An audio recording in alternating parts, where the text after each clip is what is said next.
ఖమ్మం జిల్లా Karepalli police station ఎదుట ఉద్రిక్త వాతావరణం తలెత్తింది. ఓ భూ వివాదంలో చెలరేగినటువంటి వివాదం ఇరు వర్గాల మధ్య పరస్పర దాడుల వరకు వెళ్ళింది. కారేపల్లి మండలం మాదారం గ్రామ పంచాయతీలో ఉన్నటువంటి గోవింద్ తండాకు చెందినటువంటి బర్మావత్ సురేష్ అనే వికలాంగుడు ఎకరంన్నర భూమిలో పత్తి సాగు చేస్తుండగా అదే తండాకు చెందినటువంటి బర్మావత్ రామ్దాసు, అతని కొడుకులు వేణు, రఘు ఇద్దరు అర్ధరాత్రి పూట పత్తి చేను ధ్వంసం చేశారని ఆరోపిస్తూ బర్మావత్ సురేష్ కారేపల్లి పోలీసులకు ఫిర్యాదు చేశాడు. ఇదే సమయంలో అతనికి మద్దతుగా వికలాంగుడైనటువంటి సురేష్కి మద్దతుగా గోవింద్ తండాకు చెందినటువంటి ఆయన కుటుంబ సభ్యులతో పాటు ఆ ఊరి గ్రామస్తులంతా తరలి కారేపల్లి స్టేషన్కి వచ్చారు. అదే సందర్భంలో బర్మావత్ రామ్దాసు, అతని కుటుంబ సభ్యులు కూడా పోలీస్ స్టేషన్కి రావడంతో ఇరు వర్గాల మధ్యన కొద్దిసేపు ఉద్రిక్త వాతావరణం ఏర్పడింది. సురేష్ పత్తి చేను ధ్వంసం చేశారనే ఆగ్రహించినటువంటి గ్రామస్తులు బదావత్ రామ్దాస్ పైన దాడికి ప్రయత్నం చేశారు. దీంతో అతనికి కాస్త గాయాలైనాయి. ఈ నేపథ్యంలో జోక్యం చేసుకున్నటువంటి పోలీసులు ఇరు వర్గాలకు నచ్చజెప్పి శాంతింపజేశారు.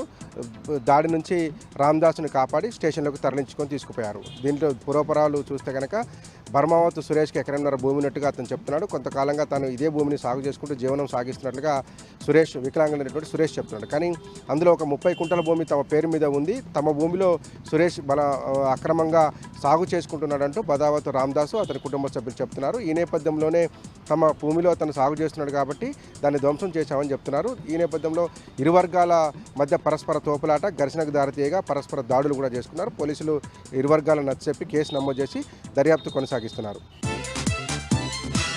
ఖమ్మం రూరల్ మండలంలో ఏర్పాటు చేసినటువంటి జేఎన్టీయూ ఇంజనీరింగ్ కళాశాలలో కనీస వసతులు లేవు, వాటిని సరిచేయాలని డిమాండ్ చేస్తూ వామపక్ష విద్యార్థి సంఘాల ఆధ్వర్యంలో ఖమ్మం హైదరాబాద్ జాతీయ రహదారిపై ధర్నా కార్యక్రమాన్ని కొనసాగించారు.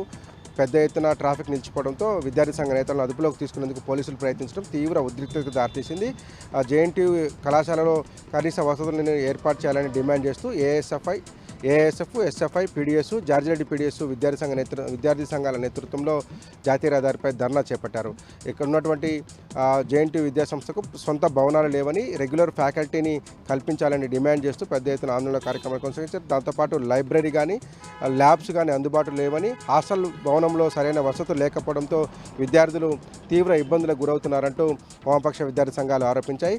కేసీఆర్ ప్రభుత్వ హయాంలో ఏర్పాటు చేసినటువంటి జేఎన్టీయూ కళాశాలకు ఈ ప్రభుత్వం వచ్చిన తర్వాత భవనాలు ఏర్పాటు చేయలేదని, కనీసం ఫ్యాకల్టీని కూడా నియమించలేదని, అరకొర వసతుల మధ్య ఇంజనీరింగ్ విద్యను కొనసాగించడం దుర్భరంగా మారిందని విద్యార్థి సంఘ నేతలు ఆరోపించారు.